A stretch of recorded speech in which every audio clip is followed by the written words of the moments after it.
সম্মানিত ভিউয়ার্স, আরও একবার স্বাগতম আপনাদেরকে তন্ত্রমন্ত্র বিষয়ক চ্যানেলে। সম্মানিত ভিউয়ার্স, আজকের আলোচনার বিষয় স্বামীর কাছ থেকে ডিভোর্স নেওয়া। স্বামী যেন স্ব ইচ্ছায় স্ত্রীকে তালাক দিয়ে দেয়, এমন তদবির নিয়ে অনেক মহিলারা রয়েছেন বা অনেক মেয়েরা রয়েছে যারা ডিভোর্স চাইতে পারেন বিভিন্ন কারণে। স্বামীর সাথে সম্পর্ক ভালো না হলে, স্বামী যদি স্ত্রীর প্রতি মনোযোগ না হয়, স্বামীর যৌন ক্ষমতা কম, কারণ আপনারা অবগত রয়েছেন একজন মেয়েকে তার বাবা বিবাহ দেয় কেন বা কী কারণে? কারণ স্বামীর ঘরে যে ভাত খেতে পারে সে ভাতটুকু সে নিজে রোজগার করেও খেতে পারে। যে একটা যৌন চাহিদা রয়েছে, যৌবনের একটা চাহিদা রয়েছে, সেটির জন্য মহিলাদেরকে বিবাহ দেওয়া হয়ে থাকে। তো অনেক সময় দেখা যায় স্বামীর ঘরে যাওয়ার পরে স্বামীর যৌন ক্ষমতা নেই বা স্ত্রী সেই স্বামীর যৌন ব্যবহারে সন্তুষ্ট নয়। আবার অনেক সময় দেখা দেয় সংসারে অভাব থাকে বা স্বামী অন্য কারো নারীর প্রতি আসক্ত হয়ে থাকে। এসব কারণে আরও বিভিন্ন সমস্যাদের কারণে মেয়েরা স্বামীর কাছ থেকে ডিভোর্স চেয়ে থাকেন। তো অনেক সময় স্বামীরা ডিভোর্স দিতে অপারগতা স্বীকার করে বা কোনো মেয়ে তার স্বামীকে তার ভালো লাগছে না, সে চাইছে আমার স্বামী আমাকে ডিভোর্স দিয়ে দিক। এরকম শত শত কাজ আমাদের কাছে আসে। বিভিন্ন সমস্যায় পড়ে মহিলারা বা নারীরা স্বামীর কাছ থেকে ডিভোর্স চেয়ে থাকেন। এখন যেহেতু সে মহিলা মানুষ, সে তো তার পিতা মাতাকে বলতে পারবে না যে আমার স্বামীর কাছ থেকে আমাকে নিয়ে আসেন, কিন্তু সে ওখানে দুঃখে দুঃখে মরছে বা বিভিন্ন সমস্যায় পড়ে সে চাচ্ছে সে তার স্বামীর ঘর থেকে কোনোভাবে যেন বিতাড়িত হয়ে যায়। তো এটিও যে তদবিরটি দেখাচ্ছি আমি, এটি কোনো এক ব্যক্তির অনুরোধের তদবির, যেহেতু মহিলা মানুষের তদবির এটি, সেহেতু নাম বা ঠিকানা কিছুই প্রকাশ করা হচ্ছে না। আপনারা অবগত রয়েছেন আমরা বিভিন্ন তদবির এখানে উপস্থাপনা করে থাকি, যে তদবিরগুলো সরাসরি আমরা দেখিয়ে থাকি। আজকের যে তদবিরটি, এটি সম্পূর্ণ আলাদা একটি তদবির। এটি ব্যবহার করে আজ অবধি অনেকে সফলতা অর্জন করেছে। তা আশা করছি যাদের এই তদবিরটি প্রয়োজন হবে তারাও এটি এখান থেকে ব্যবহার করে ডিভোর্স নিতে পারেন স্বামীর কাছ থেকে। এটি মহিলা নিজেও করতে পারবে বা অন্য কোনো ব্যক্তির সাহায্য নিয়েও এই কাজটি সম্পন্ন করতে পারবে।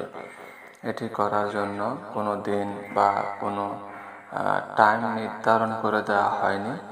এটি যে কোনো টাইমে বা যে কোনো মুহূর্তে এটি করা যাবে।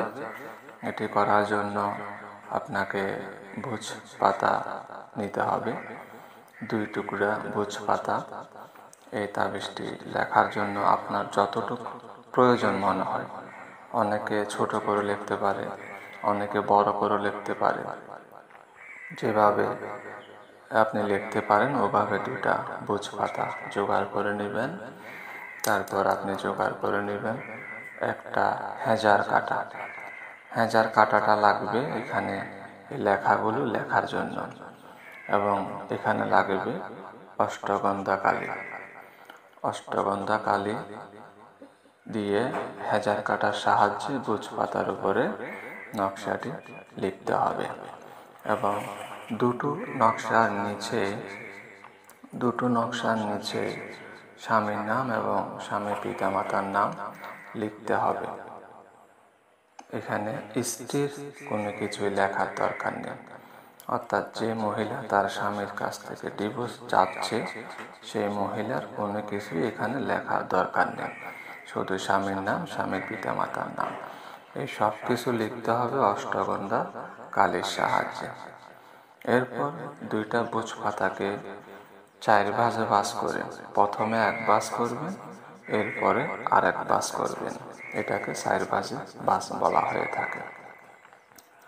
এরপর দুইটা বুঝ পাতাকে 2টা পলিথিনের সাহায্যে ভালোভাবে পেঁচিয়ে নেবেন, যাতে করে বৃষ্টির পানি বা অন্যান্য কোনো পানি পড়লে এগুলো ভিজে না যায়। এরপর হচ্ছে যে তাবিজ জাগ্রতকরণ যে মন্ত্রগুলো আমরা ইউটিউবে দিয়ে থাকি বা আপনি সার্চ করলে পেয়ে যাবেন তাবিজ জাগ্রত করা মন্ত্রর বিষয়, সে মন্ত্রগুলোর সাহায্যে তাবিজ দুটোকে জাগ্রত করে নেবেন। এরপর যে কাজটি হচ্ছে সেটি হচ্ছে তাবিজটি যেদিনই লেখেন না কেন, যখনই লেখেন না কেন, এটি রাতের বেলায় কবরস্থানে একটি, শ্মশানে একটি, 2 জায়গায় 2টি তাবিজ গাড়াই দিয়ে আসতে হবে। সেই টাইমটা হবে রাত 12টার পরে। সেটা আপনি গাড়ান বা অন্য কাউকে দিয়ে গাড়ান, অর্থাৎ যে লিখবে তাকেই সম্পূর্ণ কাজ সমাধান করতে হবে। তাবিজটা যে লিখেছে সে নিজে গোরস্থানে গাড়াই দিয়ে আসবে।